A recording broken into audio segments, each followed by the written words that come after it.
Hello दोस्तों, हम लेके आ चुके हैं आज नई वीडियो विद हरिओम के साथ। टॉपिक रहेगा महाभारत के महान योद्धा कर्ण। महाभारत के योद्धा कर्ण को आप किस नजरिए से देखते हैं?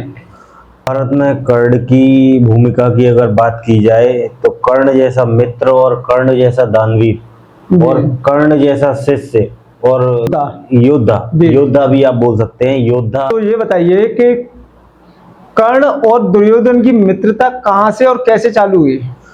कर्ण और दुर्योधन की मित्रता दुर्योधन जो सभी भाई थे वो अपने गुरु द्रोण से शस्त्र विद्या सीख कर आए। तो उनके गुरु ने समस्त नगरवासियों के सामने एक प्रतियोगिता रखी जिसमें सभी राजकुमारों की प्रतियोगिता होनी थी और ये निश्चित होना था कि कौन राजकुमार सबसे श्रेष्ठ है, सबसे श्रेष्ठ है। वहां कर्ण की उपस्थिति भी थी। मगर कर्ण एक सूत पुत्र था तो कर्ण राजकुमारों के साथ तो नहीं प्रतियोगिता में भाग ले सकता। मगर अर्जुन की प्रतियोगिता चलते हुए कर्ण ने अर्जुन को चुनौती दे दी कि जैसे कि कर्ण ने अर्जुन को चुनौती दी कि आप मुझसे युद्ध करके देखो, हम दोनों में कौन बलशाली है।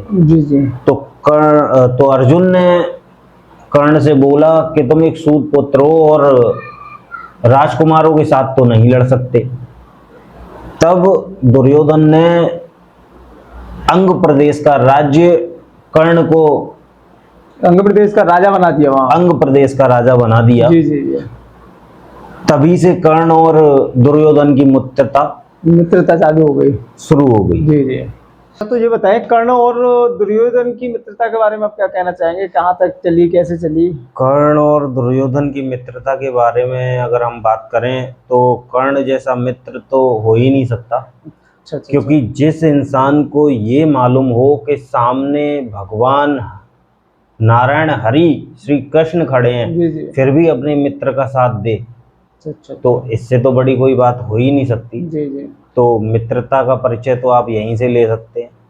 आपने बताया कि कर्ण को दानवीर कहते हैं, कैसे कहते हैं दानवीर कर्ण को? दानवीर अब आप मान के चलो जिस इंसान के प्राण निकलने वाले हों और उसके दरवाजे पे कोई ब्राह्मण आ जाए और वो अपना सोने का एक दांत तोड़कर दे दे मरते भी समय, तो उससे बड़ा दानवीर तो हो ही नहीं सकता। और दूसरी बात ये है कि भगवान श्री कृष्ण खुद उसकी परीक्षा लेने गए कि कर्ण एक बहुत बड़ा दानवीर है, मैं भी देखता हूँ कि कितना बड़ा दानवीर है। तो उसके मरने से पहले भगवान कृष्ण पहुँचे हैं और उन्होंने कहा कि उन्होंने जो कहा वो ये कहा कि मैं अपनी सेना के लिए आपसे समर्थन मांगना चाहता था मगर आप तो खुद ही परास्त हैं। तो कर्ण ने ये कहा कि आप मेरे दरवाजे पर आए हैं और मेरे से मदद की गुहार लेके आए हैं, तो मैं आपको कुछ ना कुछ तो बिना खाली हाथ तो जाने नहीं दूंगा, तो कुछ ना कुछ तो दूंगा। तो कर्ण ने अपना एक स्वर्ण का दांत तोड़कर उनको दिया। तो इससे बड़ा दानी तो नहीं हो सकता। और इंद्र ने भी इंद्र भी एक बार आए उनके पास, इंद्र ने भी उनसे उनके कवच कुंडल जो थे वो मांगे। तो इन कई ऐसे कहने का मतलब उनके दरवाजे पर कोई भी व्यक्ति आया तो खाली हाथ नहीं गया। जी बस यही है।